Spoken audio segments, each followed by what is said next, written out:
Ketika jin-jin itu tasyakul beralih rupa, maka kita mungkin melihatnya.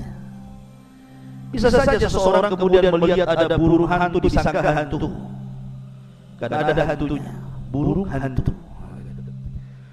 Kemudian kucing garong warna hitam disangka setan, padahal garong dia. Jadi mungkinkah kemudian jin-jin itu tasyakul dan seseorang bisa melihatnya? Maka kita katakan kalau itu yang terjadi bukan dalam bentuk asli, mungkin. Saya akan bercerita beberapa kisah di zaman para sahabat. Pertama, kisah Abu Hurairah radhiyallahu anhu. Suatu ketika Abu Hurairah radhiyallahu anhu itu ditugaskan Rasul untuk menjaga Baitul Mal, menjaga pembendaharaan Baitul Mal. Rupanya di malam itu ada pencuri masuk ke Baitul Mal mencuri gantung. Satu karung kemudian lari dibopong. Abu Hurairah melihat pencuri ini langsung mengejar, kemudian menangkap. Rupanya pencuri ini adalah orang tua dan mengatakan, ya Abu Hurairah, ana syaikhun kabir, faqirun, dhu iyalin, wa ma ataituka illa min hajatin, wa ma asabtu syai'an dunak, ma ataituka bla bla bla bla. Bahasa kita ya. Maka syaitan mengatakan, ataupun orang ini mengatakan pencuri dia, Abu Hurairah, saya ini orang tua, fakir, punya keluarga, dan saya tidak mungkin mencuri kecuali karena sebuah hajat kebutuhan, karena mereka butuh makan, makanya aku terpaksa mencuri. Lepaskanlah Abu Hurairah. Akhirnya Abu Hurairah karena kasihan dilepaskan oleh pencuri. Keesokan harinya berjumpa dengan Rasul. Sebelum kemudian Abu Hurairah bercerita, Jibril sudah kasih tahu. Dan Rasul sudah mewanti-wanti, ya Abu Hurairah, fa innahu sayaudu bari, fa innahu sayaudu fil lail. Wahai Abu Hurairah, orang itu akan kembali nanti malam. Betul, rupanya malam kedua mencuri lagi, ketangkap lagi, minta uzur lagi, dilepas lagi. Sampai ketiga kali Abu Hurairah mengatakan, tidak, ini sudah ketiga kali kau mencuri, tidak mungkin aku lepas, akan kuhadapkan kepada Nabi SAW. Maka orang ini mengatakan, gini saja wahai Hurairah, lepaskan saya. Maukah kuajarkan kepadamu, maukah kuajarkan kepadamu sesuatu yang kalau kau baca, setan akan lari darimu, setan akan lari darimu.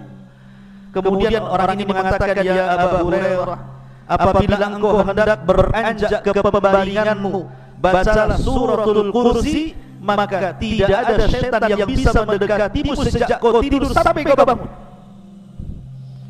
Habis itu Abu Hurairah melepaskan orang ini. Keesokan hari dia berjumpa dengan Nabi SAW dan mengatakan, Abu Hurairah, tahukah kamu orang yang kau tangkap 3 malam berturut-turut itu? Kata Abu Hurairah, Allah wa Rasulullah a'lam. Saya tidak tahu wahai Rasul. Kata Nabi SAW, fa innahu syaitan. Dia adalah setan. Dia adalah jin yang menyerupai manusia sebagai pencuri. Sadaqaka wa huwa kadhub. Untuk masalah ini, maksudnya ayat kursi yang kau baca, dari semenjak kau tidur sampai kau bangun, dan kau tidak akan diganggu syaitan, ini benar. Khusus masalah ini saja, sadaqaka wa huwa kadhub. Tetapi masalah yang lain, dia pendusta. Kebanyakan setan itu pendusta. Khusus masalah ini dia benar, gitu maksudnya. Dari sini menunjukkan bahwa Abu Hurairah menangkap pencuri, dan pencuri ini rupanya jin yang tasyakul, yang berubah bentuk. Kemudian kisah yang kedua, kisah Ubay bin Ka'ab. Jadi suatu ketika Ubay bin Ka'ab ini dengan para sahabat Nabi hendak menuju dari Mekah ke Madinah, melewati padang pasir. Kemudian sampai di padang pasir lupa jalan, karena zaman itu kan tidak ada Google Map ya, di zaman itu tidak ada kompas gitu ya, hanya mengandalkan insting saja dan orang yang biasa jalan dilalui. Rupanya Ubay bin Ka'ab dan sebagian para sahabat itu nyasar, tidak tahu kemana arah ke Mekah. Pokoknya bingung, yang namanya padang pasir itu kan kayak lautan tuh. Nanti antum kalau pernah belajar di Arab, antum melihat padang pasir itu persis kayak lautan tidak bertepi tuh. Jadi bingung Ubay bin Ka'ab ini harus kemana, sementara perbekalan minum mereka sudah menipis. Sampai betul-betul akhirnya minuman itu habis. Akhirnya mereka berusaha mencari air. Jadi ke arah selatan tidak nemu air, ke arah barat tidak nemu air. Pokoknya semua arah dia berusaha jelajahi, tetapi tidak ada air juga. Sampai akhirnya datang laki-laki yang sangat besar, badannya besar sekali kayak raksasa gitu ya. Kemudian menemui Ubay bin Ka'ab radhiyallahu anhu. Kemudian Ubay pun ketakutan dan mengatakan, "Man anta, siapa kamu?" Karena besar masalahnya badannya gitu ya. Maka orang besar ini mengatakan, "Ana min baqiyatin nafar minal jinnil ladzi istama'u ila Rasulillah sallallahu alaihi wasallam." Kata orang besar ini, saya adalah satu di antara sekelompok orang yang pernah datang menemui Rasul mendengarkan bacaan Nabi sallallahu alaihi wasallam yang disebutkan dalam surah Jin ya, "Qul uhiya ilayya annahu istama'a nafarun minal jin." Ada sebagian sekelompok jin, ada yang mengatakan 7 jin datang menghadap Rasul mendengarkan Rasul baca Quran. Lah kata orang ini, saya adalah jin, satu di antara kelompok orang yang datang menemui Rasul yang kemudian mendengarkan ayat Al-Quran, dan aku pun masuk Islam.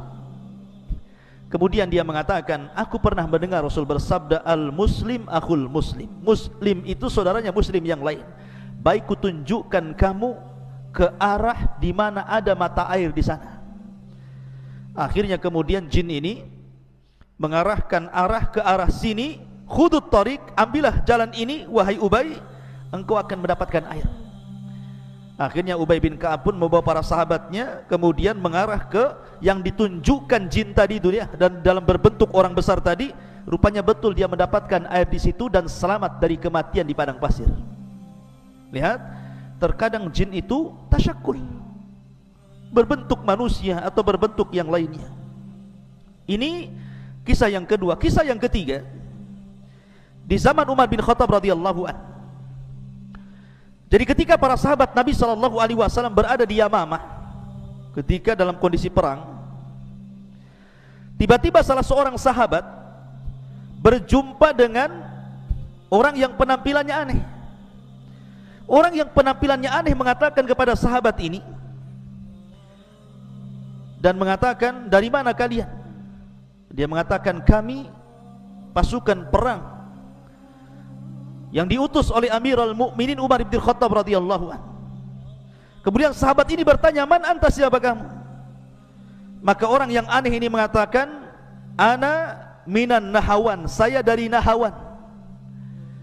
Dan Allah saufa yaftahullahu ala Nu'man ibn Bashir walakinnahu ustushid."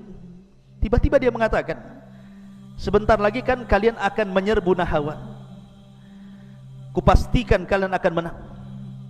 Tetapi yang memimpin perang kalianlah Nu'man bin Thabit, Nu'man bin Bashir afwan. Tetapi dalam peperangan itu Nu'man akan mati syahid. Kagetlah orang ini. Oh, belum perang kok dia bisa meramalkan seperti itu masalahnya. Kalian kan akan berangkat ke Nahawan, menyerang Nahawan. Tetapi Allah akan menangkan kalian di tangan Nu'man ibn Bashir, tetapi Nu'man akan mati syahid di situ.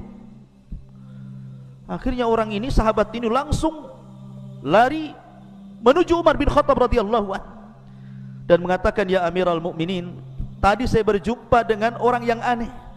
Tiba-tiba dia mengatakan bahwa kita akan memenangkan Nahawan, tetapi Nu'man bin Bashir akan mati syahid di situ." Kata Umar bin Khattab radhiyallahu anhu mengatakan, "Ya, tahukah kamu siapa dia?" Maka sahabat ini mengatakan, "Tidak tahu hai Amirul Mukminin." Kata Umar bin Khattab radhiyallahu anhu, dia mengatakan, "Dialah Usaim baridul jin." Dialah Usaim, satu di antara jin-jin yang saleh. Dia pun datang kepada Umar memberitahu, ya. Artinya bahwa jin juga terkadang tasyakul kan, berbuah bentuk gitu menjadi manusia, sama dengan malaikat juga sama. Tetapi ikhwatu fillah muliakan Allah subhanahu wa ta'ala, yang lebih aneh lagi kisahnya, di zaman ulama salaf ada namanya Imran At-Tammar. Imran At-Tammar ini seorang ahadus salihin, orang soleh. Imran ini At-Tammar ini seorang soleh. Jadi dia punya majelis taklim bersama syekhnya namanya Al-Hasan Al-Ja'di. Jadi ada seorang alim ulama besar namanya Al-Hasan Al-Ja'di. Jadi Imran ini suatu ketika dia ingin menghadiri majelisnya Al-Hasan Al-Ja'di, majlis di waktu fajar. Jadi Hasan Al-Ja'di ini biasa membuka majelis taklim setelah subuh, datang dari mana-mana, dan dia takut ketinggalan sehingga dia tidak mendapatkan tempat duduk di depan. Maka dia datang pas bertepatan malam itu, malam Jumat. Dia datang pagi-pagi buta. Jadi jam 3 malam itu sudah datang dia ke masjidnya Al-Hasan Al-Ja'di ini. Ketika sampai di masjid, masjid tertutup semua. Semua tertutup masjid, tidak ada yang terbuka, terkunci semua masjidnya. Anehnya, di dalam masjid itu terdengar suara Syekh Al-Hasan Al-Ja'di sedang qiyamul lail, sedang tahajud, dan dikeraskan bacaannya. Jadi ketika dia membaca ghairil maghdubi alaihim waladdallin, tiba-tiba terdengar suara amin, seolah-olah masjid itu penuh, terdengar suara amin semuanya. Jadi Imran At-Tammar ini heran, ini masjid terkunci. Kemudian di dalam masjid itu Syekh Al-Hasan Al-Ja'di sedang solat malam tahajud. Ketika dia membaca waladdallin, maka terdengar suara amin yang begitu banyak seolah-olah penuh masjid itu, dan dia tidak berani masuk. Dia pun menunggu sampai adzan fajar. Ketika adzan fajar, datanglah muadzin membukakan pintu masjid itu. Ketika dia masuk ke masjid, rupanya tidak ada satupun orang kecuali Syekh saja sedang sholat sunnah fajar. Kaget dia, dari mana suara amin itu? Padahal dia mendengar ada riuh pikuk suara amin ketika Syekh sedang membaca Al-Fatihah dalam tahajudnya. Ketika dia subuh masuk ke masjid, tidak ada orang. Rupanya hanya ada Syekh yang sedang sunnah fajar itu. Kemudian terpikir oleh dia ini, Imran At-Tammar ini, setelah kemudian sholat subuh, kemudian mengikuti majelisnya Al-Hasan Al-Ja'di. Selesai pengajian, dia pun berusaha untuk menanyakan kepada Syekh, menceritakan pengalamannya semalam. Ya Syekh, semalam saya lihat masjid tertutup, engkau sholat tahajud, kau baca Fatihah, ketika engkau membaca waladdallin semua mengaminkan dirimu, tapi ketika subuh aku lihat tidak ada satupun orang yang sholat di belakangmu. Lihat jawaban Syekh ini. Dia mengatakan, ya, karena di belakangku adalah jin min nasibin, yakhtimul qur'ana kulla lailatil jum'ah. Jadi setiap malam Jumat, jin-jin nasibin ini datang, kemudian menghatamkan Quran di belakangku dalam tahajudku. Setiap malam Jumat mereka datang, solat di belakangku dan mengaminkan solatku. Kira-kira nih kalau antum solat malam, Allahu Akbar, ghairil maghdubi alaihim waladdallin, amin. Gak, dilanjutkan gak tuh sholatnya? Langsung antum hidupkan semua lampu, bangunkan kawannya gitu, ya kan? Lihat Syekh, ya, artinya bahwa jin-jin juga ada alaqah dengan kita, ada hubung kait dengan kita, maksudnya dengan manusia.